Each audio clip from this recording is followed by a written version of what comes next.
Look, the status quo isn't working. The zombie filibuster has produced a nearly $40 trillion debt. It has resulted in the Department of Homeland Security being unfunded, with 250,000 workers going without paychecks. Meanwhile, the Senate Democrats are blocking the Save America Act. We remain captive to them at every turn. They put us further in debt and render our government incapable of performing even its most basic functions, while jeopardizing our economic security and our national security by heaping on more debt. The zombie filibuster and our addiction to it doesn't work. We've got to end it, and it's got to end now. That was Republican Senator Mike Lee, and here he's making the argument as to why Senate Republicans need to come to their senses and nuke the zombie filibuster. Because ever since the Senate abandoned the talking filibuster, it has done nothing but created more debt for the nation, put Congress in a gridlock, and failed to do the things that the American people elected members of Congress to do. And one of the reasons why this is being talked about right now is because President Trump demanded that Congress pass the Save America Act, the same act that will require voter ID and to show proof of citizenship. But Congress is failing to pass this law, even though it's supported by 80% of Americans. And one of the reasons why they're failing is because rhinos, Senate Republicans, they're trying to work with Democrats. When we know Democrats are going to oppose everything that President Trump wants to do, regardless if the American people supports it or not. And here we have a Republican that's finally realizing that they cannot work with Democrats. I wonder, especially in light of that vote on your amendment, do you support terminating the filibuster entirely? Well, that vote was strict photo ID. Chuck Schumer said that they didn't oppose strict photo ID, so we gave them the opportunity to vote on a strict photo ID bill, and they still voted no. It's very difficult to negotiate with the Democrats because they say one thing publicly, then you put legislation on the floor that does that, and then they still vote no.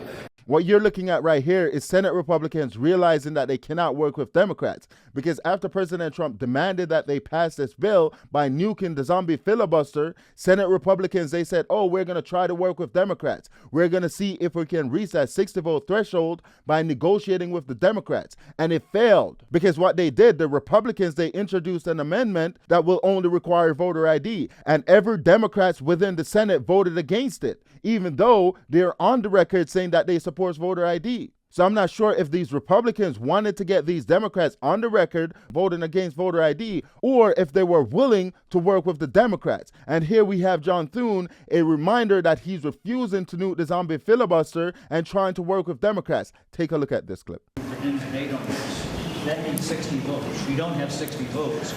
Why go through this? Is this basically just a show? Well, I mean, we don't know that we don't have 60 votes yet. You're making an assumption. Multiple members of your conference say that there aren't even 51 votes. Yeah, well, and you're making an assumption that at the end of this debate that none of the Democrats will be won over. And I'm not saying that I appreciate your skepticism.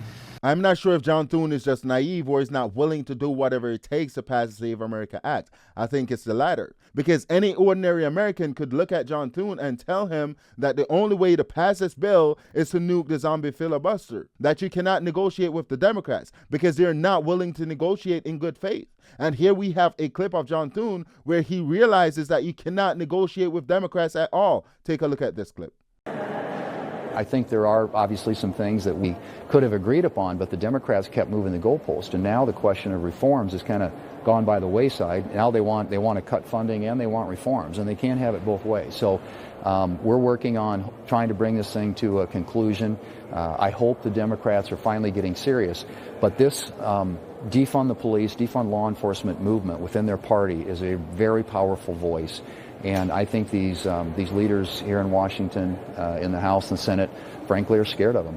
That was John Thune finally realizing that it is impossible to negotiate with the Democrats to do something as simple as opening up the government. Because the government was shut down for 40-something days, but fortunately, we got the news that the Senate finally reached a deal to open up the government partially, because ICE still haven't been funded, and CBP as well. But for some reason, Senator John Thune, he's refusing to nuke the zombie filibuster and still trying to negotiate with the Democrats, when we know it is impossible. And here we have Mike Johnson, the Speaker of the House. He was asked about nuking the filibuster. Take a look at his response. Clear in that interview, Mr. Speaker, that he doesn't have the votes. He doesn't have the votes for the talking filibuster. He doesn't have the votes to bust the filibuster.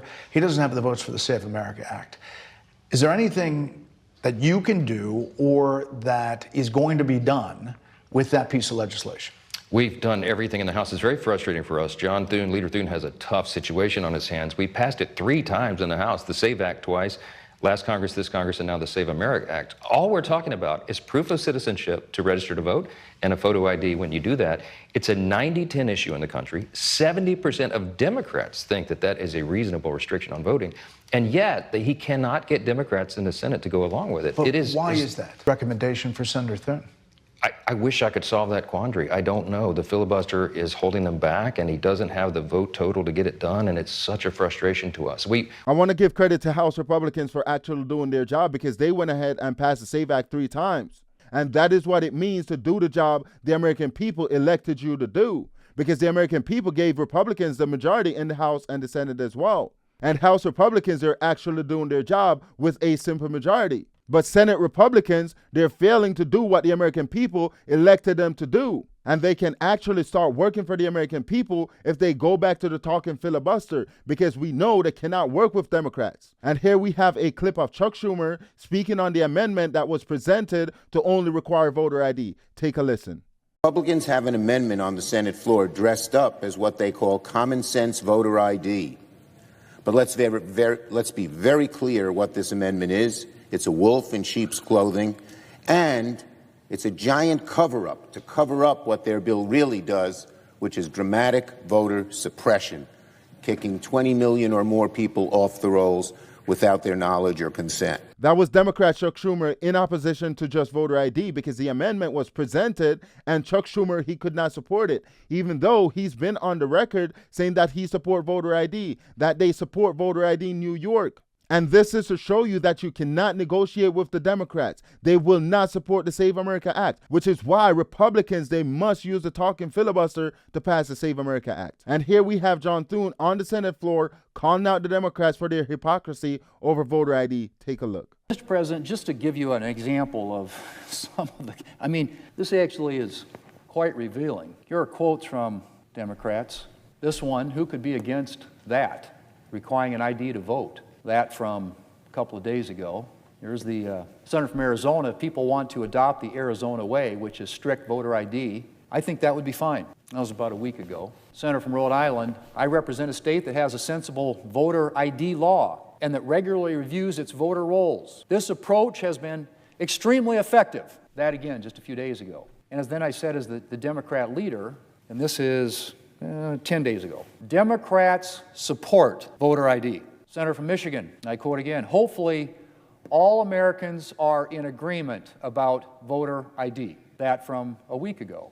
Here's the other senator from Georgia, again, and I quote, we have voter ID laws in my state. You should have to prove that you are who you say you are before you vote. That is basic, end quote. That also from about... Now John Thune is realizing that he cannot work with Democrats. He cannot negotiate with them. The question is, what will he do? Will he continue to try to work with them, or will he go ahead and nuke the zombie filibuster? And what we know is that a lot of Republicans are now coming out calling for John Thune to use the talking filibuster. And the last thing that I want to show you is a clip of President Trump where he was asked about mail-in ballot and he had to destroy a reporter. Take a look. Tell me about mail-in ballots. Go ahead. You mean I used a mail-in ballot? You probably said, yeah, I did. Why did you know what? Because I'm president of the United States, and because of the fact that I'm president of the United States, I did a mail-in ballot for elections that took place in Florida, because I felt I should be here instead of being in the beautiful sunshine taking... But you were in Palm Beach, sir, the last few weekends. That's right. And I decided that I was going to vote by mail-in ballot because I couldn't be there, because I had a lot of different things. But, you know, we have exceptions for mail-in ballots. You do know that, right? So if you're away, we have an exception. If you're in the military, we have an exception. If you're on a business trip, we have an exception. If you're disabled, we have an exception. And if you're ill, if you're not feeling good, so I was away, mostly in Washington, D.C., so I used a mail-in ballot. But I appreciate the question, because I know it was so well-meaning. Tell me about mail-in ballots. Go ahead. That was a got you question that was asked by a reporter to President Trump in regards to mail-in ballot. And I think President Trump handled it well and destroyed that reporter. And I appreciate you guys watching. Please let me know what you think in the comment section. And that brings us to the end of today's show. Also, please consider liking, sharing, commenting, and subscribing. I'll see you in the next one. Thank you.